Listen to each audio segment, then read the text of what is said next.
She had learned to become invisible. It was not a gift she was born with.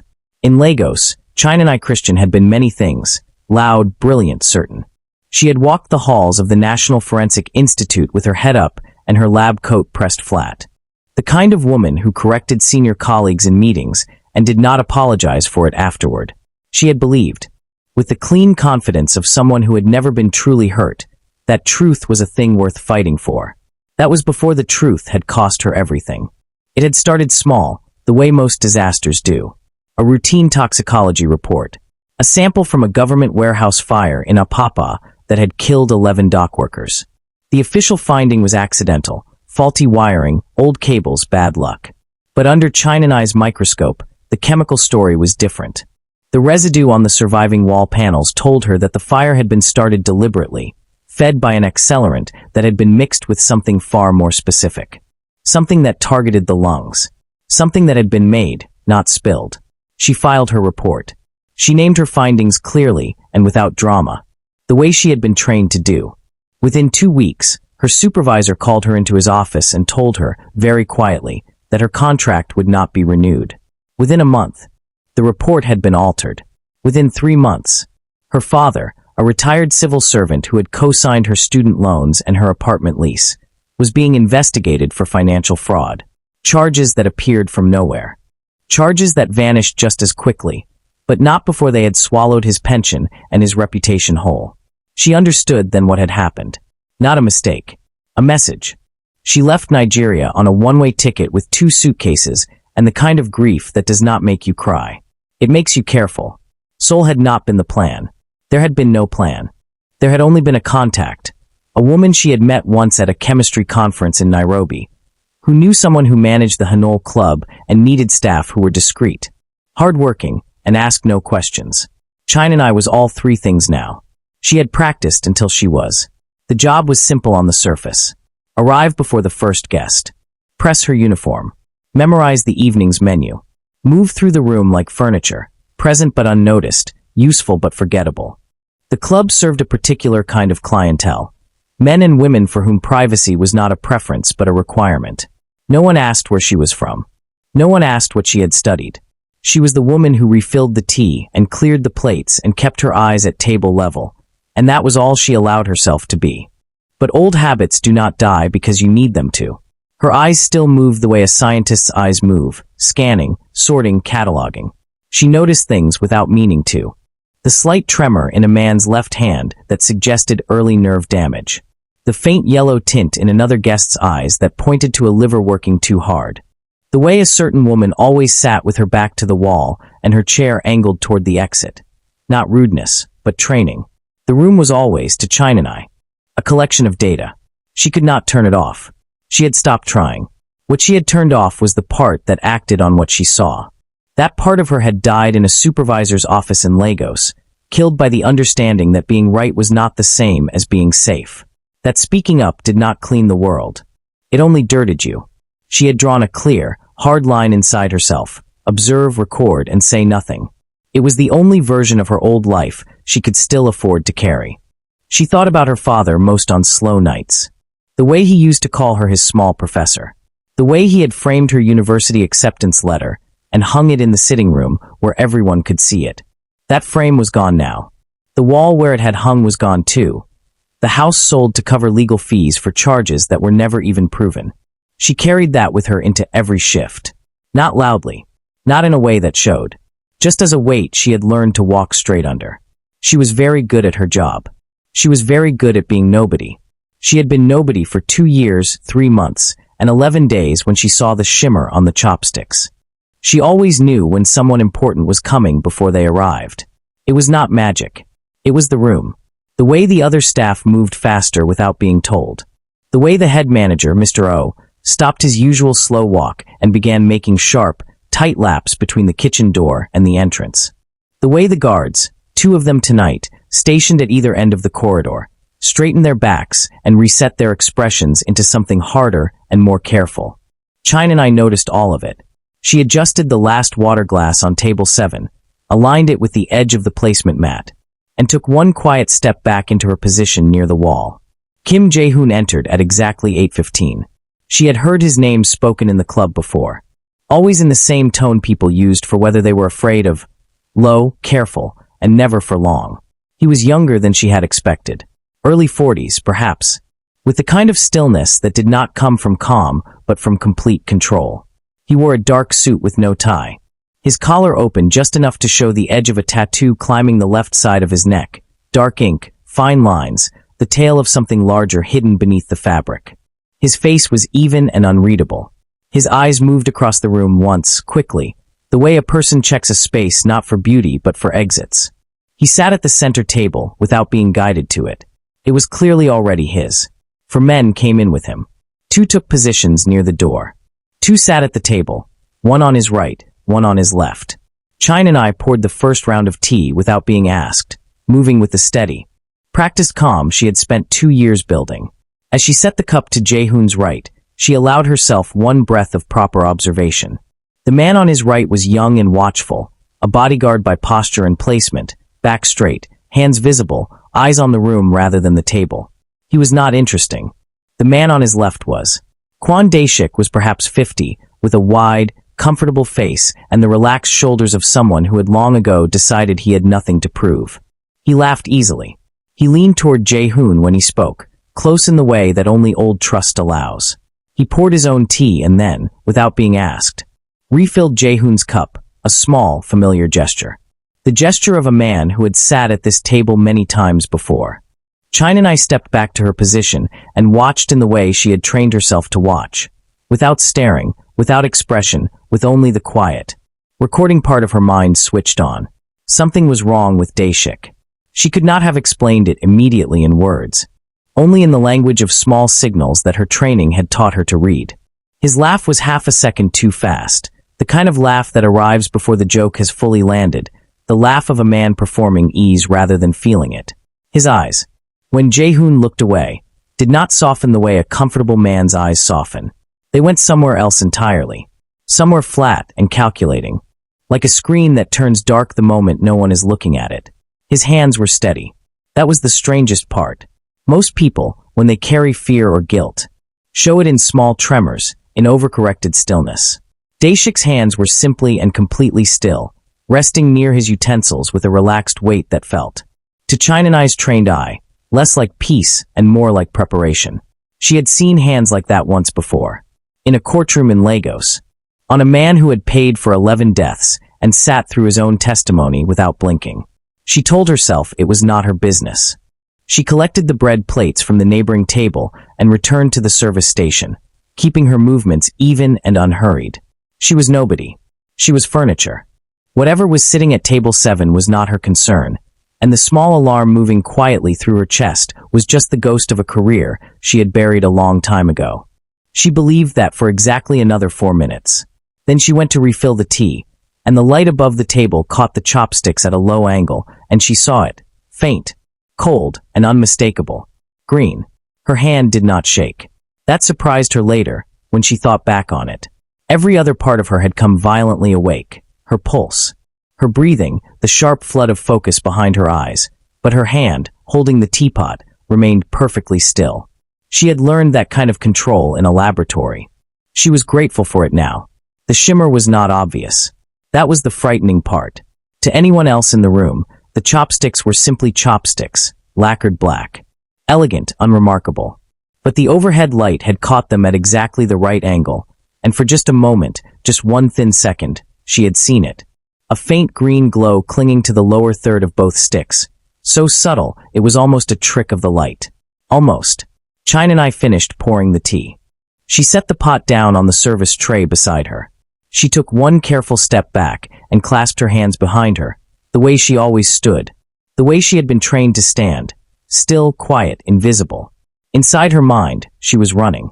Green bioluminescent transfer on a contact surface.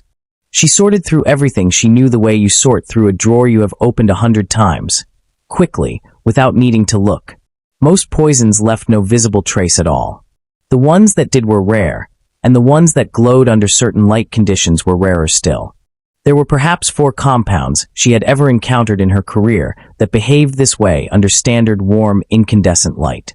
She eliminated 3 of them immediately. The first required refrigeration and would have degraded at room temperature. The second produced a blue tint, not green. The third had a sharp, sulfur smell that would have been noticed the moment the chopsticks were lifted. That left one, tetradiphenyl 9. She had only seen it twice.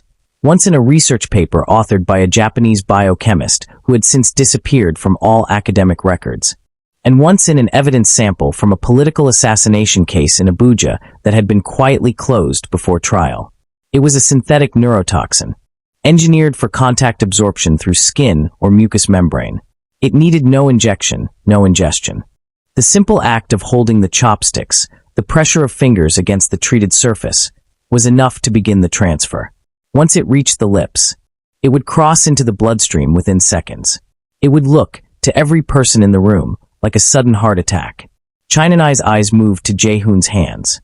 He had not yet picked up the chopsticks. They lay to the right of his bowl, exactly where the server had placed them. He was still talking to Daeshik, his body relaxed, his attention on the conversation. On his left, Daeshik was nodding along, that easy smile sitting on his face like a coat he had borrowed and planned to return. She calculated the time. Jae-hoon would reach for the chopsticks when the first course arrived. The kitchen, she knew from the evening's schedule, was plating now. She had perhaps 90 seconds, possibly less. She looked at the door. She looked at the two guards. She looked at Mr. O, who was standing near the entrance with his hands folded, watching the room with the mild, professional worry he always carried on high-profile evenings. None of them could see what she could see. None of them had spent 3 years studying contact poisons in a lab that smelled of copper and burned plastic. None of them had written a 40-page report on synthetic neurotoxins for a government that had then buried the report and destroyed the writer. None of them carried, in the back of their minds like an unwanted inheritance, the precise and terrible knowledge of exactly how a man dies when his nervous system is shut down from the outside in. Only her. The old argument started up immediately, fast and familiar as a scar she kept touching. It is not your business. You are nobody here. You are a waitress. You do not intervene. You do not speak. You do not make yourself known, because the last time you made yourself known, your father lost everything and you lost the rest. The argument was good. It was logical. It had kept her alive and safe and invisible for 2 years, 3 months, and 11 days. It lasted exactly as long as it took for the kitchen door to swing open and the first course to begin its journey to table 7. Then Chinenye Christian, former forensic toxicologist, current nobody, stepped forward. The junior server's name was Min Jun. He was 19 years old, careful with the plates, and completely in her way. Chinenye moved around him without a word, cutting across the service lane in a way that broke every rule Mr. O had drilled into them during training. You do not cross the floor with urgency. You do not disturb the atmosphere of the room. The atmosphere of the room was the product, Mr. O liked to say, and the staff were only its invisible machinery. She had been very good in visible machinery for a long time. The first course was already on the tray. Galbijim, braised and gleaming, arranged on dark ceramic with the kind of care that took 20 minutes per plate. Min Jun lifted the tray to his shoulder. Chinenye watched the distance between the kitchen door and table 7 collapse with every step he took, and she moved. Not running. Running would have triggered the guards immediately. Instead, she walked with the specific kind of speed that looks, from a distance, like purpose rather than panic. The walk of a senior staff member correcting a small error before it became a large one. She reached table 7 2 steps ahead of Min Jun and stopped directly beside Kim Jae-hoon's right shoulder. Up close, he was even stiller than he had seemed from across the room. The kind of still that had history in it. "Sir." Her voice came out level. She was faintly amazed by this. "Please do not touch the chopsticks." The table stopped. It did not stop gradually, the way conversations usually wind down. It stopped all at once, like a film paused mid-frame. Daeshik's smile stayed on his face, but went completely empty behind the eyes. The young bodyguard on Jae-hoon's right pushed his chair back by 2 inches. She heard the soft scrape of it, and his right hand disappeared below the table's edge.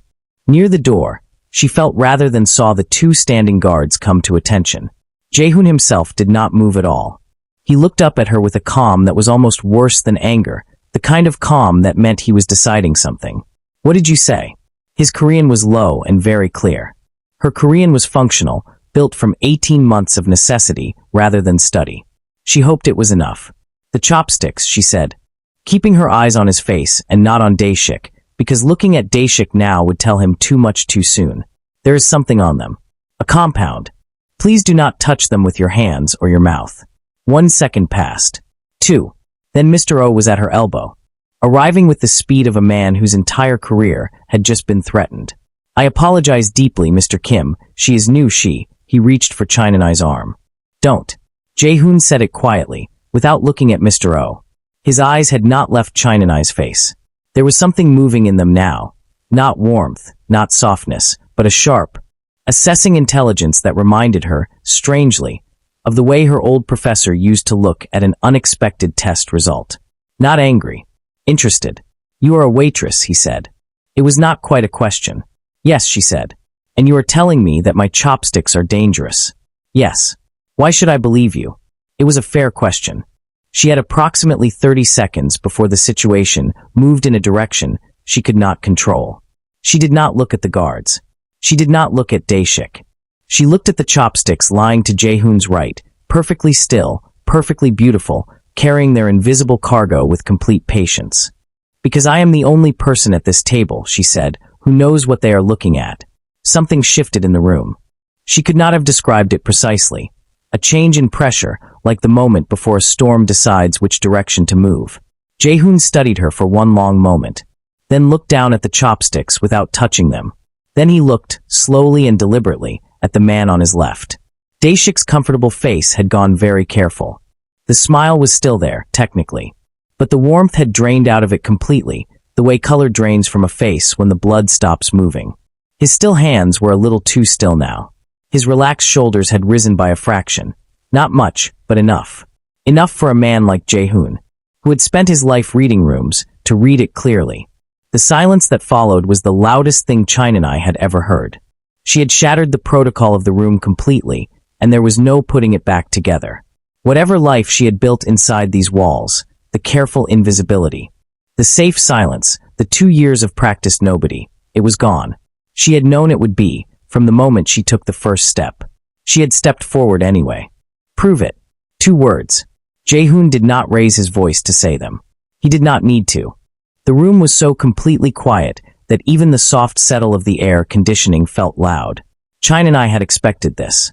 A man like Kim Jae-hoon had not survived this long by taking the word of a waitress he had never met. Trust, in the world he occupied, was not given. It was demonstrated, tested, and verified. She understood that logic. It was not so different from science. I need 3 things, she said. White vinegar, a UV light, and a silver spoon. The vinegar and spoon will be in the kitchen. The UV light is in the storage cupboard near the staff entrance.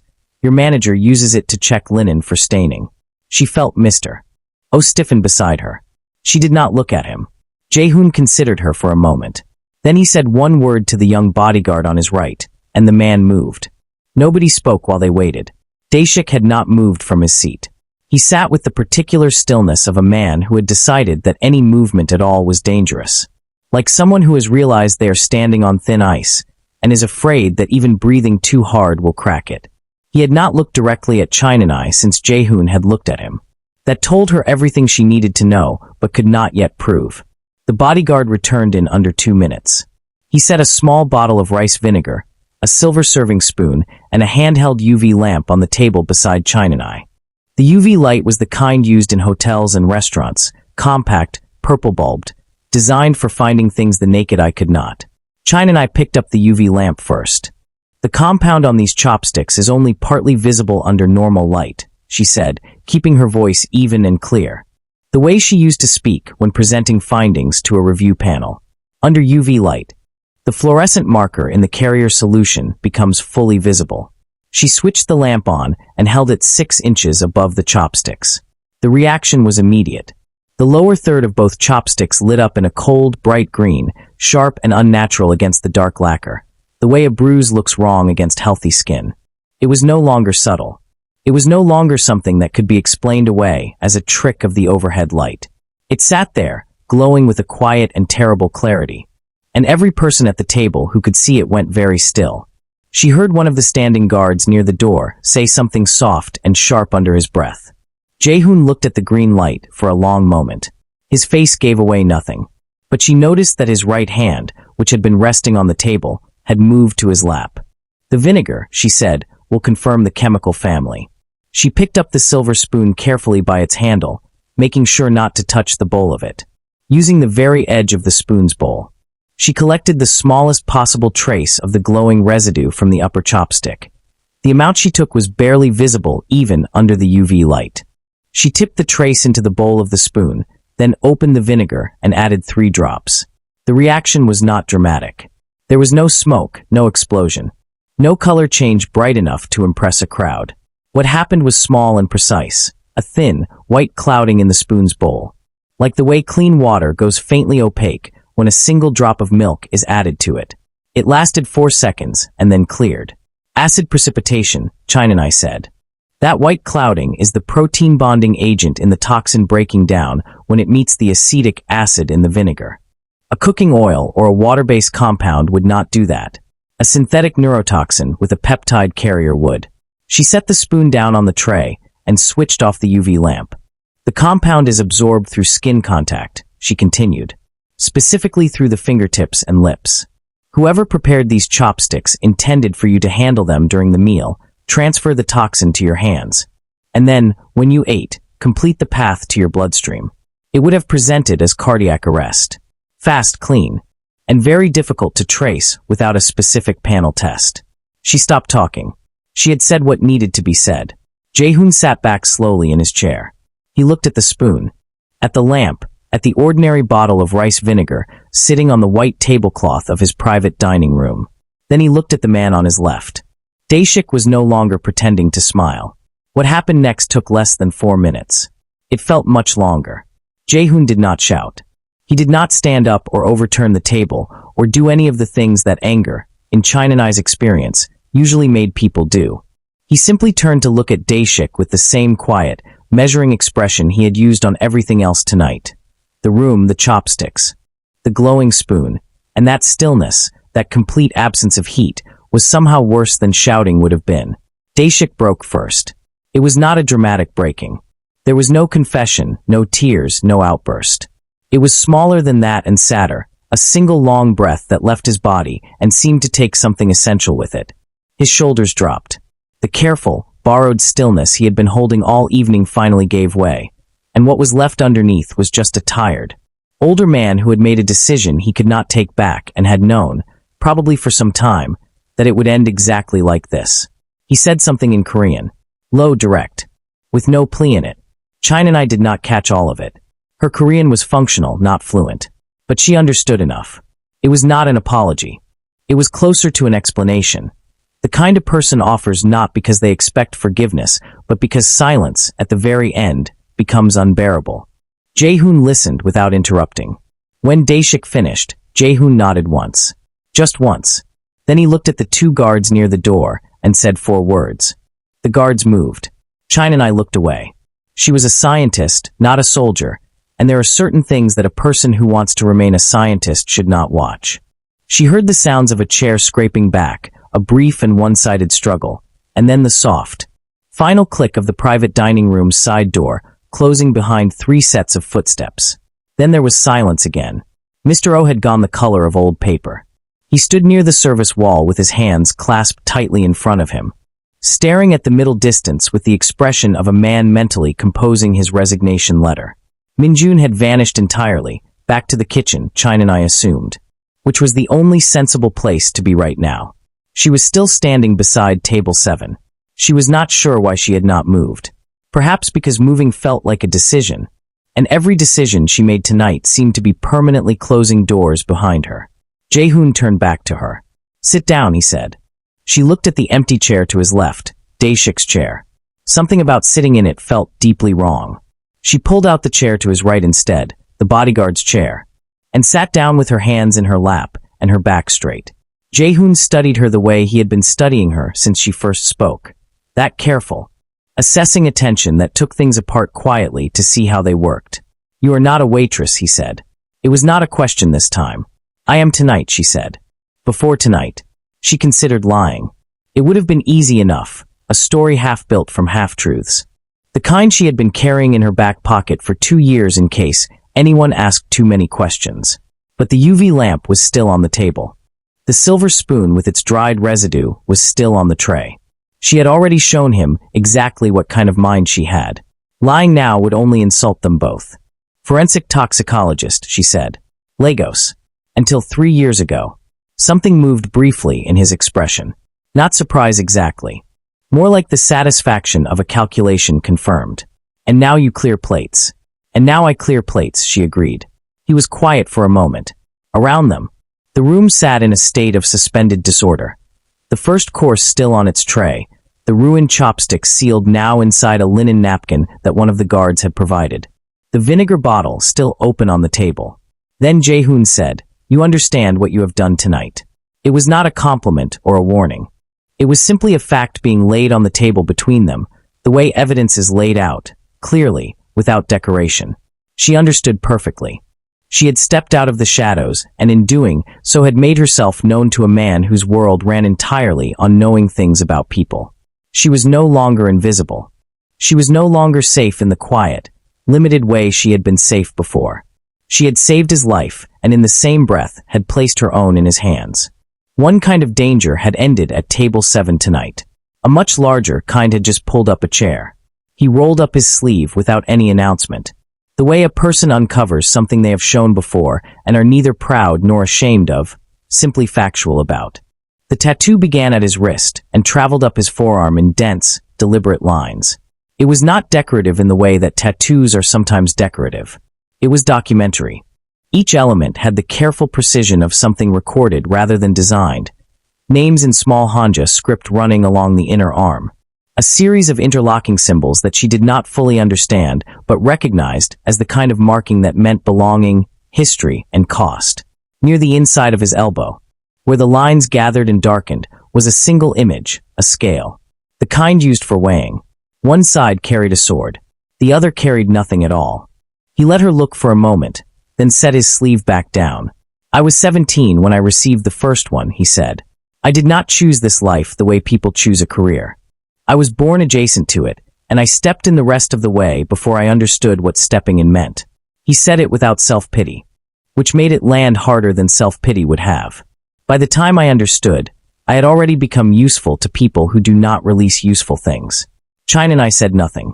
She had learned, in laboratories and in courtrooms and in 2 years of careful silence, that some people talk better when you do not try to help them. "I have bodyguards," Jae-hoon continued. "Good ones.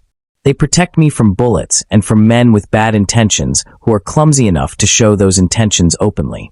What they cannot protect me from is the thing you saw tonight." He looked briefly at the folded linen where the chopsticks lay sealed. The invisible approach. The patient method. The kind of attack that arrives at the dinner table dressed as hospitality. He turned his eyes back to her.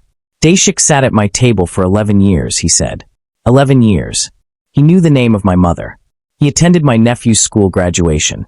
He paused for just a moment. And in that pause Chinenye heard the full weight of what betrayal costs a person who has very few people they allow close. He was trusted. And because he was trusted, no one looked at his hands. The room was very still.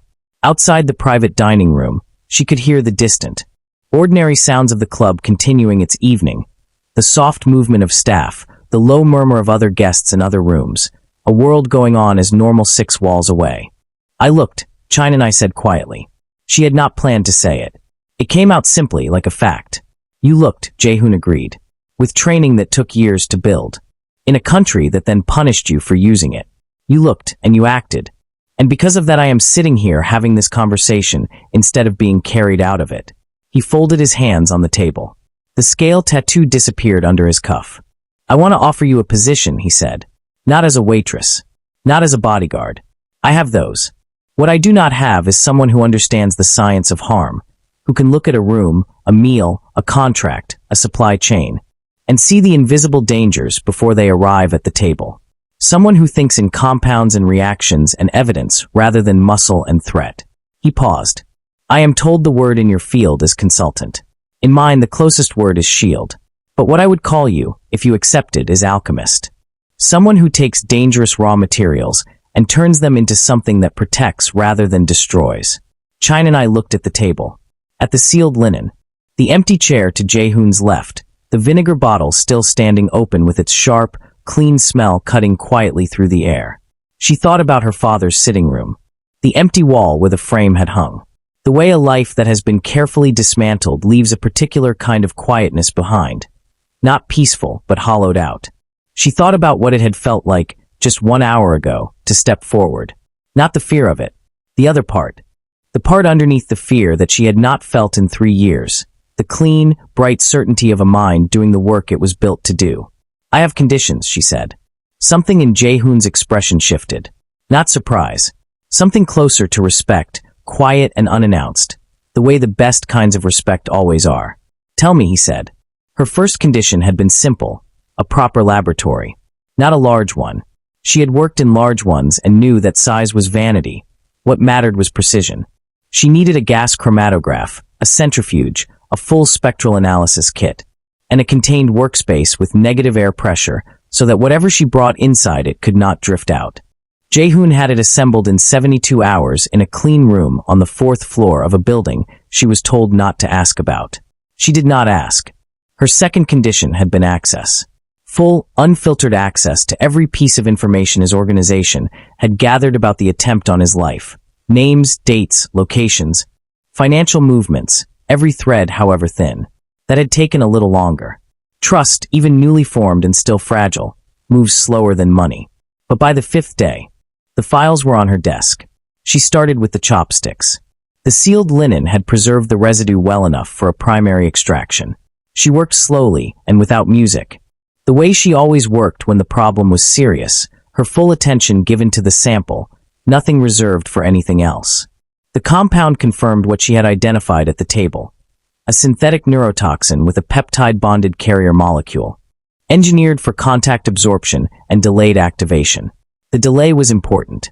It meant the poison had been designed to give the applicant time to leave the scene before the effects began.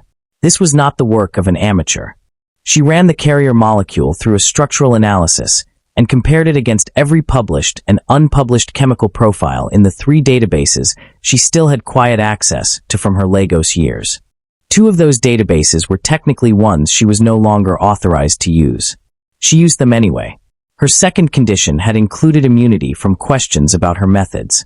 And Jae-hoon had agreed to this with the small, careful nod of a man who understood that clean results sometimes required complicated processes. The match came back on the 3rd search. The carrier molecule's specific peptide chain, the way it had been folded and bonded, was a signature. Not a common one. In chemistry, as in handwriting, the truly skilled leave traces of themselves in their work whether they intend to or not. This particular folding technique had appeared in exactly one other documented case. A poisoning in Busan 14 months ago, ruled at the time as a natural death. That Chinenye found buried in a forensic archive under a case number rather than a name. She pulled the full file. The victim in Busan had been a mid-level logistics manager for a shipping company called Haechin Maritime. She cross-referenced Haechin Maritime against Jae-hoon's financial files and found the connection in under an hour. Haechin was a front operation for a rival syndicate based out of Incheon, led by a man named Park Sung-jin, who had been in a quiet territorial dispute with Jae-hoon's organization over 3 port contracts for the better part of 2 years. She built the chain carefully, the way she had been trained to build evidence. Not jumping to conclusions, but following each link to the next. Making sure every connection was supported by something measurable and real. The peptide signature tied the Busan poisoning to tonight's attempt. The Busan victim's employment tied him to Haechin Maritime. Haechin Maritime's financial records tied it to Park Sung-jin. And Park Sung-jin's movement records, which Jae-hoon's people had been quietly gathering for months without knowing what they were looking for, showed 3 meetings in the past 6 weeks with a chemical procurement contact based in Incheon's port district. She wrote it all up in a single document. Clean, numbered. Sourced. The kind of document that could survive scrutiny because every claim in it pointed to something real. Then she added one more page. The procurement contact had a storage facility registered under a shell company. The shell company's utility records showed a significant power draw consistent with laboratory refrigeration equipment. The specific neurotoxin required cold storage of the base compound before bonding. If the facility was still active, there was a high probability that production materials were still on site. Enough physical evidence to confirm not just who had ordered the attempt, but who had built the weapon. She printed the document, walked it upstairs, and set it on the desk in front of Jae-hoon without a word. He read it in silence from the first page to the last.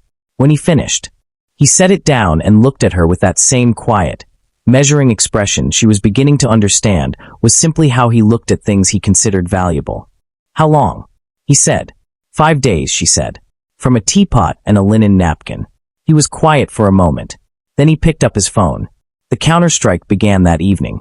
8 months later, Chinenye received a package from Nigeria.